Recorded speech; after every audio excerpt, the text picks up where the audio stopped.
আসসালামু আলাইকুম dear viewers, আপনাদের সম্মুখে আরেকটি নতুন ব্লগ নিয়ে আসলাম আমার ইউটিউব চ্যানেল রায়হান জানির পক্ষ থেকে।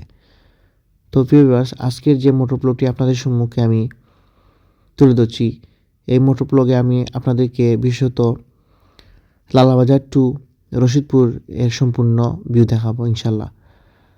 তারপর আপনারা দেখতে পাচ্ছেন ঢাকা সিলেট মহাসড়কের আধুনিক সয়লেন প্রকল্পের কাজ চলমান, এবং এই সয়লন প্রকল্পটি যত দ্রুত হবে আমাদের সিলেটবাসীর জন্য ততই মঙ্গলকর হবে। আপনারা আমার হাতে ডান পাশে দেখতে পাচ্ছেন বালুর স্তূপ, এবং এইভাবে কাজগুলো খুব দ্রুততার সাথে এগিয়ে যাচ্ছে, এবং ঢাকা সিলেট মহাসড়ককে আধুনিক সয়লেনে উন্নীত করার কাজ চলমান রয়েছে আপনারা দেখতে পাচ্ছেন। এবং এই সয়লন প্রকল্পের মধ্যে প্রধানত 4টি হাইওয়ে থাকবে এবং দুই পাশে ধীরগতি যানবাহনের জন্য ব্যবস্থা করা হবে, এবং এই কাজটি আনুমানিক 2026 সালের মধ্যে কমপ্লিট করার পরিকল্পনা করা হয়েছে। প্রায় 209 কিলোমিটার দীর্ঘ এই প্রকল্পের কাজ কারণে বাহুবল, শেরপুর ও ব্রাহ্মণবাড়িয়া, বিশ্বরোড সহ বিভিন্ন স্থানে নির্মাণ কাজ চলছে, যার ফলে যাতায়াত পথে ধীরগতি বা যানজটের সম্মুখীন হতে পারেন। এবং ভিউয়ার্স, আপনারা বাম পাশে যে প্রকল্পটি দেখতে পাচ্ছেন এটা হচ্ছে গিয়ে 7 আর্ম ব্যাটালিয়ন পুলিশ লালাবাজার, এবং আমরা সামনের দিকে এগিয়ে যাচ্ছি, এবং হাতের বাম দিকে এটা হচ্ছে গিয়ে ফরিদপুরের রাস্তা। ওইখানে 360 অন্যতম সফরসঙ্গী হযরত শেখ ফরিদ আনসারী রাদিয়াল্লাহু তাআলা মাজার শরীফ রয়েছে। আপনারা দেখতে পাচ্ছেন রোডের পুরো ভিউ। এবং আমরা জানি এই প্রকল্পটি যদিও সিলেটের সাথে সংযুক্ত হয়েছে, কিন্তু বর্তমানে এই প্রকল্পটি আপনার ঢাকা সিলেট তামাবিল মহাসড়ক হয়ে গিয়ে মিলিত হবে।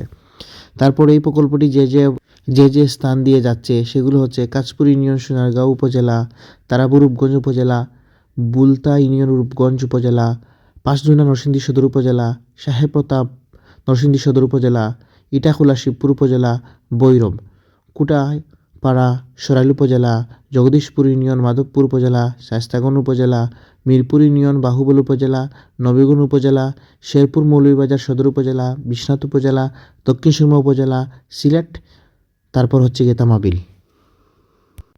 এবং এই রুটটিকেও ঢাকা সিলেট তামাবিল করিডোর নামে আখ্যায়িত করা হয়ে থাকে।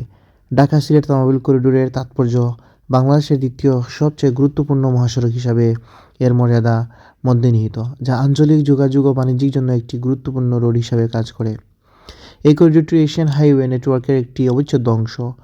পর্যটন এবং প্রাকৃতিক সম্পদের সম্ভাবনার জন্য পরিচিত সিলেট বেশ কয়েকটি শিল্প ও অর্থনৈতিক অঞ্চল রয়েছে।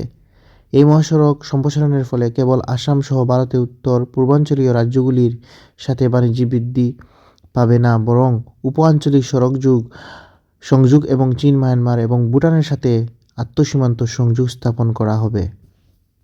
এবং এই মহাসড়কটিকে দেশের সবচেয়ে দুর্ঘটনাপ্রবণ এবং বিশ্বের সবচেয়ে মারাত্মক হিসাবে বর্ণনা করা হয়েছে। আমি এই কথার সাথে একমত, কারণ আমাদের সিলেটে যারা আছেন তারা জানেন যে রশিদপুর হতে আপনার তেলিবাজার পর্যন্ত কী পরিমাণ দুর্ঘটনা হয়। এটা আপনারা সবসময় ফেসবুক বা ইন্টারনেটে যে কোনো জায়গায় পেয়ে যাবেন, এবং এত দুর্ঘটনা হয় যা বলে শেষ করা যাবে না। তাই এই রুটটি আমাদের জন্য অত্যন্ত গুরুত্বপূর্ণ, এবং যেন এই রুটটি যত তাড়াতাড়ি হবে আমাদের জন্য মঙ্গলকর। এবং এই প্রকল্পটি 2021 সালের ফেব্রুয়ারিতে অনুমোদিত হয়, যার সময়সীমা 2026 সালের ডিসেম্বর নির্ধারণ করা হয়। সড়ক ও জনপথ বিভাগ RHD দ্বারা বাস্তবায়িত এই প্রকল্পের আনুমানিক ব্যয় প্রায় 16,918 কোটি বা 1.4 বিলিয়ন, এবং এশিয়ান ডেভেলপমেন্ট ব্যাংক AVD 13,244 কোটি বা 1.1 মিলিয়ন ঋণ সহায়তা প্রদান করে। প্রকল্প আওতায় থাকা রাস্তার মোট দৈর্ঘ্য 209.328 কিলোমিটার।